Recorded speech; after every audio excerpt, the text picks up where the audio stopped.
1 নম্বর ওয়ার্ডের northern park সংলগ্ন রাধা গোবিন্দ ভবনের কাছে স্বামী বিবেকানন্দ চ্যারিটেবল ট্রাস্টের উদ্যোগে অনুষ্ঠিত হলো একটি বিনামূল্যে স্বাস্থ্য পরীক্ষা শিবির এবং গুণীজন সম্মাননা অনুষ্ঠান। সকাল 10টা থেকে শুরু হওয়া এই শিবিরে সাধারণ মানুষের জন্য ছিল blood sugar, uric acid, LFT পরীক্ষা, ইসিজি, চোখের পরীক্ষা, মহিলা স্ত্রী রোগ বিশেষজ্ঞ এবং কার্ডিওলজিস্টদের পরামর্শ সহ একাধিক স্বাস্থ্য পরিষেবা।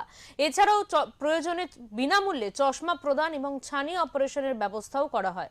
অনুষ্ঠানে উপস্থিত ছিলেন সম্মানীয় কেন্দ্রীয় এবং রাজ্য নেতৃত্ববৃন্দ। উপস্থিত ছিলেন প্রধান পৃষ্ঠপোষক বিজেপি নেতা সজল ঘোষ। তিনি প্রতীকুর রহমানকে নিয়ে কটাক্ষ করে বলেন, ও আস্থা কুড়ে গেছে। और उड़ीसा से आए हुए हमारा लीडर पार्टी के और हमार सामने उपस्थित আমাদের পাওয়ার, আমাদের তাক বেকার হয়ে গেছে। সেখানে মানুষের অর্গান আমরা কিছুদিন আগে দেখেছি বেচে দেওয়া হচ্ছে।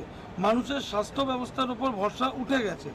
তো সেখান থেকে আমরা চেষ্টা করেছি আমাদের এই 1 নম্বর ওয়ার্ডের, মহানগর পৌরসভার 1 নম্বর ওয়ার্ডের মানুষকে যতটুকু পারি আমি আমার ক্ষুদ্র প্রয়াসের মাধ্যমে কোনো স্বামী বিবেকানন্দ সেই অমোঘ বাণী, সেই মহান বাণী, জীবে প্রেম কলেজে এইজন সেইজন সে বিষয়ে ইচ্ছা, তো প্রতিটা মানুষের পাশে থাকার চেষ্টা করেছি, তাদেরকে সুস্থ রাখার চেষ্টা করেছি এবং চেষ্টা করব আগামী দিনে যেন এই প্রয়াসকে আমরা আরও সাফল্যমণ্ডিত করতে পারি, আরও বড়োভাবে যেন মানুষের পাশে দাঁড়াতে পারি।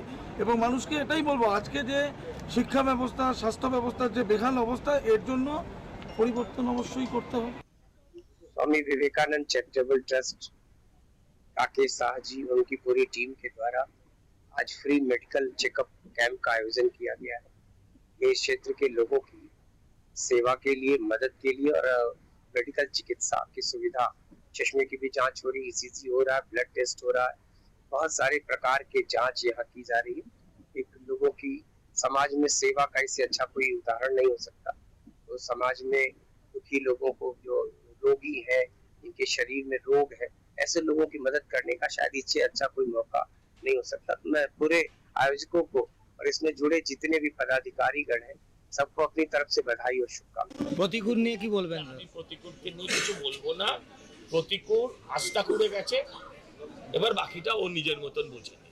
হ্যাঁ, যারা বলেছিল যে রেপ করে সে রেপিস্ট, যে চুরি করে সে চোর, যে দুর্নীতি করে সে দুর্নীতিগ্রস্ত, যে খুন করে সে খুনি, আর এগুলো সব যার মধ্যে থাকে সে হচ্ছে তৃণমূলী। এখন সবগুলো মিলে হচ্ছে প্রতিকূল।